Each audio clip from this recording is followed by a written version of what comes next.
안녕하세요. 오늘은 많은 분들이 머리를 싸매고 고민하는 주제, 바로 관리에 대한 이야기를 나눠보려고 합니다. 그중에서도 소프트웨어 공학의 전설적인 인물, 제럴드 제이 와인버그의 역작이죠. 퀄리티 소프트웨어 매니지먼트, 줄여서 QSM의 한 챕터를 함께 파헤쳐 보겠습니다. 네, QSM은 사실 굉장히 방대한 시리즈인데요. 오늘 저희가 들여다볼 부분은 3권의 6장, The Manager's Job, 즉 관리자의 역할입니다. 이게 제목은 소프트웨어 관리지만 사실 팀을 이끄는 사람이라면 누구나 무릎을 탁 치게 될 만한 그런 통찰로 가득 차 있죠. 맞아요. 이 챕터의 접근 방식이 정말 독특하더라고요. 먼저 저자 미상에 아주 냉소적이고 유머러스한 관리자란 이런 것이다라는 글을 보여주고요. 그 고정관념들을 하나씩 깨부수면서 진짜 유능한 관리, 와인버그가 말하는 일치적인, 그러니까 컨고루엔트한 관리가 무엇인지 보여주거든요. 그렇죠. 그래서 오늘 우리의 미션은 명확합니다. 여러분 머릿속에 있을지도 모를 그런 낡고 비효율적인 관리자의 이미지를 해체하고요. 팀원들의 성공을 통해 프로젝트의 성공을 이끄는 새로운 관리 모델을 함께 세워보는 겁니다. 좋습니다. 그럼 그 냉소적인 글부터 시작해 볼까요? 첫 번째 항목이 이거예요. 관리자의 역할이란 뭘 할지 정하고 누가 할지 딱 찍어주는 거다. 뭐 이런 식이죠. 아주 전형적인 톱다운 방식의 모습이네요. 네, 와인버그는 이런 스타일을 이제 패턴 2, 즉 관례적인, 루틴한 관리라고 부릅니다. 그냥 위계 질서에 따라서 정해진 대로만 움직이는 거죠. 하지만 더 성숙한 관리자는 패턴 3, 조종하는 스티어링 스타일로 나아갑니다. 아, 조종하는 스타일이요? 네, 이들은 혼자 결정하고 지시하는 대신에 가능한 많은 사람이 문제 해결이랑 의사결정에 참여하도록 뭐랄까, 판을 짜는 걸 자신의 역할로 생각하는 거죠. 그런데요, 솔직히 좀 궁금한 게 있어요. 평소에는 그럴 수 있겠는데 프로젝트에 진짜 불이 났을 때, 위기 상황에서는요? 가장 잘하는 사람, 제일 유능한 에이스한테 일을 맡기고 싶어지는 게 당연한 거 아닐까요? 당장 급한 불을 꺼야 하는데 이걸 뭐 신입한테 맡길 수는 없잖아요. 바로 그게 관리자들이 가장 빠지기 쉬운 함정입니다. 가중부하 파일링 온 효과라고 하죠. 가장 유능한 사람에게 일이 계속 몰리면 어떻게 될까요? 그 사람은 결국 과부하로 소진되고 맙니다. 번아웃이 오는 거죠. 아, 이게 긍정적 되먹임 루프, 포지티브 피드백 루프라고 부르는 한번 시작되면 멈추기 힘든 악순환의 고리예요. 좋은 의도로 시작했지만 결과적으로는 팀의 가장 중요한 자산을 갈아넣는 셈이죠. 제가 예전에 겪었던 팀이 딱 그랬어요. 에이스 한 명이 있었는데 어려운 문제는 다 그 친구한테 갔죠. 결국 그 친구가 번아웃으로 퇴사하면서 팀 전체가 엄청나게 흔들렸습니다. 아, 정말 안타까운 사례네요. 와인버그는 현명한 관리자라면 바로 그 경향을 의도적으로 역전시켜야 한다고 강조합니다.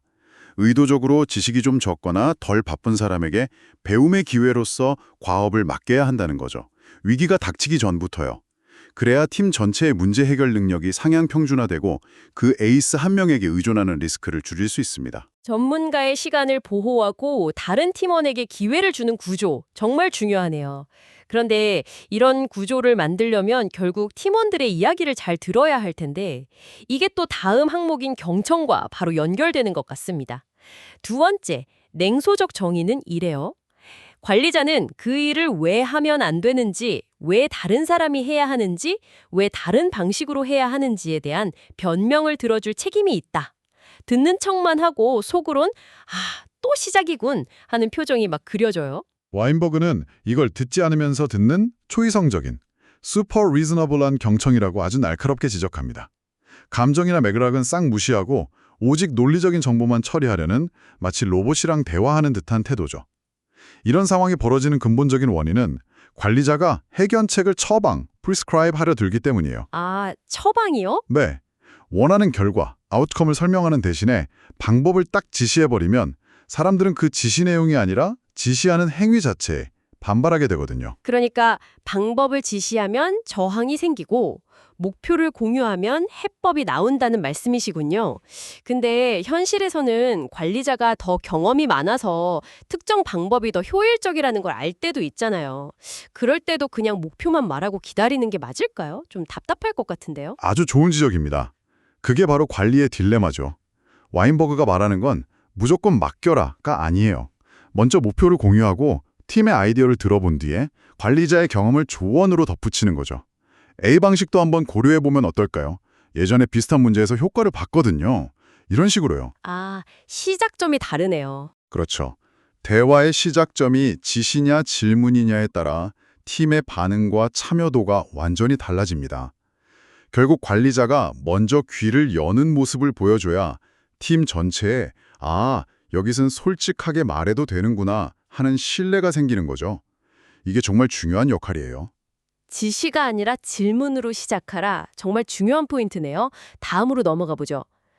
후속 조치, following up과 품질 평가, evaluating quality에 대한 대목은 더 씁쓸합니다. 일이 제대로 되었는지 확인하러 갔다가 그렇지 않다는 걸 발견하고 세상 최악의 변명을 듣는다. 결국에는 그 정도가 최선이라 생각하고 그대로 두기로 결정한다. 포기하는 관리자의 모습이네요. 여기서 두 가지 핵심 통찰을 얻어야 합니다. 첫째, 비난하는 관리자가 변명이라고 부르는 것을 일치적인 컨그루언트한 관리자는 이유로 받아들입니다. 그 이유가 타당하든 아니든 거기에는 우리 조직이 왜 제대로 작동하지 않는지에 대한 귀중한 정보, 즉 데이터가 담겨 있습니다. 이걸 변명으로 치부하고 무시하는 건 문제 해결의 실마리를 그냥 버리는 것과 같아요. 그리고 둘째는 품질에 대한 태도겠군요. 이 정도가 최선이겠지 하고 넘어가는 거요. 맞습니다. 낮은 품질의 결과물을 어쩔 수 없다는 듯이 수용하는 건 회유적인 플래케이팅한 태도입니다. 이건 마치 아이가 방을 어지럽혔는데 혼내기 싫어서 에요 그래 이 말하면 됐어 하고 넘어가는 것과 같아요. 당장의 갈등은 피하지만 결국 이 팀에서는 이 정도 퀄리티면 괜찮다는 새로운 규칙을 만드는 셈이거든요. 장기적으로는 팀 전체의 품질 기준을 무너뜨리는 아주 위험한 신호죠. 그럼 유능한 관리자는 품질을 어떻게 관리해야 할까요? 모든 걸 직접 들여다보고 평가할 수도 없는 노릇이잖아요. 좋은 관리자는 결과물 하나하나를 직접 평가하는 심판이 되기보다 품질을 보장하는 프로세스를 설계하는 설계자가 됩니다. 예를 들어 동료들끼리 서로의 결과물을 검토하는 기술 검토, 테크니컬 리뷰스 문화를 만들거나 독립적인 품질 보증, QA팀의 역할을 강화하는 거죠. 아, 시스템을 만드는 거군요. 네. 그리고 관리자의 평가는 이 결과물은 기준 미달이야 라는 판결이 아니라 기준에 도달하려면 어떤 도움이 필요할까? 다음엔 어떻게 하면 더 잘할 수 있을까?와 같은 성장을 돕는 코칭에 집중해야 합니다. 마지막 항목이 정말 압권입니다. 아마 많은 관리자분들이 속으로 뜨끔하면서 공감하실 것 같은데요. 나라면 30분 만에 끝냈을 일을 왜 다른 사람은 2주나 걸려서 엉망으로 했는지 알아내려 사흘을 허비하는 자신을 발견한다. 바로 이 지점에서 와인버그는 관리자들이 스스로 자초한 문제로 다른 사람을 비난하는 경향을 꼬집습니다. 그 대표적인 예가 바로 소프트웨어 공학의 고전, 브룩스의 법칙, 브룩스 로우입니다. 아, 그 유명한 법칙이죠. 지체되는 소프트웨어 프로젝트에 인력을 추가로 투입하면 프로젝트는 더욱 늦어진다. 잠깐만요. 그건 정말 생각도 못했네요. 보통 프로젝트가 늦어지면 사람이 부족해서라고 가장 먼저 생각하게 되잖아요. 그렇죠. 그런데 그 해결책이 사실은 문제를 악화시키는 원인이었다니 이건 많은 리더들이 빠지는 함정이겠네요. 맞습니다. 그리고 프로젝트가 늦어지면 팀원들을 탓하죠. 사람까지 더 뽑아줬는데 왜 이것밖에 못해? 하면서요. 하지만 그 지연의 진짜 원인은 관리자 자신의 결정이었을 수 있다는 겁니다. 와인버그는 이 법칙이 절대적인 저주가 아니라고 말합니다. 그는 법칙을 이렇게 더 정교하게 다듬습니다. 지체되는 프로젝트에서 기존 인력이 이미 하고 있는 일에 새 인력을 투입하면 프로젝트는 더 늦어진다. 아, 핵심은 기존 인력이 이미 하고 있는 일에 투입하는 게 문제라는 거군요. 새 인력을 가르치느라 기존 인력의 시간이 뺏기고 소통해야 할 사람은 늘어나서 커뮤니케이션 비용은 기하급수적으로 증가하니까요. 정확합니다. 이건 단순히 사람을 더 넣지 말라는 규칙이 아니라 혼란의 중심에 사람을 더 던져 넣지 말라는 경고인 셈이네요. 정확합니다. 관리자의 역할은 혼란을 가중시키는 게 아니라 혼란 속에서 질서를 찾아내는 것. 즉, 기존 팀이 핵심 업무에 집중할 수 있도록 새로운 인력으로 방어선을 쳐주는 것에 가깝습니다. 그래서 해결책은 새 인력을 기존 업무가 아닌 중요하지만 아직 아무도 손대지 못하고 있는 새로운 병렬 과업에 투입하는 겁니다. 병렬 과업이요? 네, 예를 들면 부족한 문서 작업이라든지 우선순위가 낮은 버그 수정, 추가적인 테스트 케이스 작성 같은 일들이죠. 이렇게 하면 핵심 팀의 속도를 늦추지 않으면서도 새 인력이 생산적으로 기여하고 동시에 프로젝트에 대해 자연스럽게 배워나갈 수 있습니다. 문제를 남 탓으로 돌리는 대신 시스템의 역학을 이해하고 우회하는 방법을 설계하는 것. 이게 바로 일치적인 관리자의 모습이겠네요. 자, 그럼 이 모든 것을 종합했을 때 와인버그가 말하는 진정한 관리자의 역할은 무엇일까요? 와인버그는 리더십을 이렇게 정의합니다. 리더십이란 모든 사람이 문제 해결에 창의적으로 기여할 수 있도록 힘을 실어주는 환경을 만드는 능력이다. 그리고 관리자를 평가하는 유일한 척도는 프로젝트의 성공이 아니라 관리받는 사람들의 성공이라고 못 박습니다. 프로젝트의 성공이 아니라 사람들의 성공이라? 와, 이거 굉장히 강력한 메시지인데요? 프로젝트는 어찌어찌 성공했지만 팀원들은 모두 번아웃되고 지쳐서 떠나갔다면 그건 결코 진짜 성공이라고 볼 수 없다는 뜻이 됐군요. 그렇죠. 프로젝트의 성공은 사람들의 성공에 따라오는 여러 결과물 중 하나일 뿐입니다. 사람들의 성장을 돕고 그들이 최고의 역량을 안전하게 발휘할 수 있는 환경을 만들어주는 것, 그게 관리자의 핵심 역할이라는 거죠. 측에 성공적인 프로젝트에 참여했던 사람들이 회상하는 좋은 관리자의 행동 목록이 나온다고 들었습니다. 듣고 계신 분들에게 영감을 줄 수 있도록 몇 가지만 소개해 주시죠. 네, 아주 구체적이고 실질적인 행동들입니다. 예를 들면 이런 것들이에요. 마감 시한을 명확히 하고 그 이유를 설명해 준다. 그냥 이때까지 하세요가 아니라 왜 그때까지 해야 하는지 맥락을 공유해서 동기를 부여하는 거죠. 아, 그게 중요하죠. 또 실수를 이해하고 용서해 준다. 실수를 비난의 대상이 아닌 배움의 기회로 삼는 그런 심리적 안정감을 만들어주는 겁니다. 즐겁게 일해도 괜찮은 환경을 만들어준다는 항목도 정말 인상 깊었어요. 왠지 일은 무조건 심각하고 고통스러워야 한다는 고정관념을 시원하게 깨주는 것 같아서요. 그리고 제가 개인적으로 가장 중요하다고 생각하는 항목은 이겁니다. 직원들이 진심으로 성공하기를 바란다. 이건 기술이나 기법의 문제가 아니라 근본적인 태도의 문제거든요. 태도의 문제요? 네. 관리자가 진심으로 팀원의 성공을 바라는 마음이 있다면 다른 모든 긍정적인 행동들은 자연스럽게 따라오게 되어 있습니다. 이 목록은 단순히 따라야 할 체크리스트가 아니라 사람들이 자신의 잠재력을 최고로 발휘하게 만드는 신뢰와 지원의 환경이 어떤 모습인지를 생생하게 보여주는 스케치와 같습니다.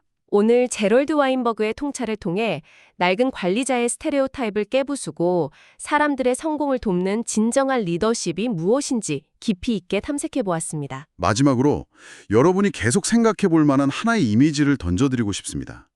와인버그는 다른 챕터에서 폴리네시아의 항해사, 웨이파인더에 대해 이야기합니다. 그들은 지도나 나침반 같은 현대적인 도구 없이 오직 파도의 미세한 흐름, 구름의 색깔, 바다새의 비행 패턴 같은 아주 미묘한 자연의 신호들을 읽어서 광활한 태평양을 건넜습니다. 서양 탐험가들이 해안선에 바싹 붙어서 조심스럽게 항해할 때 그들은 이미 망망대해를 자유롭게 가로지르고 있었죠? 끼어난 소프트웨어 관리자도 이 항해사와 같습니다. 그들은 공식적인 진척 보고서나 정량적인 데이터 너머에 있는 미묘한 신호들을 읽어냅니다. 예를 들어 회의 때 사람들이 앉는 자리가 평소 어떻게 다른지, 평소보다 목소리 톤이 높아지거나 낮아지지는 않았는지, 심지어 사무실에 커피 탄 냄새가 유독 많이 나는 것 같은 아주 사소한 것들을 통해서요. 와, 이런 것들은 보고서에 드러나지 않지만 프로젝트의 실제 건강 상태를 보여주는 매우 중요한 데이터입니다. 여러분이 팀을 이끌 때 단순히 업무를 지시하고 결과를 확인하는 관리자가 되는 것을 넘어 팀이 보내는 그 미묘한 신호들을 읽어내는 항해사가 된다는 것은 어떤 의미일까요? 지금 여러분의 팀이 보내고 있는 눈에 보이지만 중요한 신호는 과연 무엇일까요? 이 질문을 여러분께 남겨드리며 오늘 탐색을 마치겠습니다.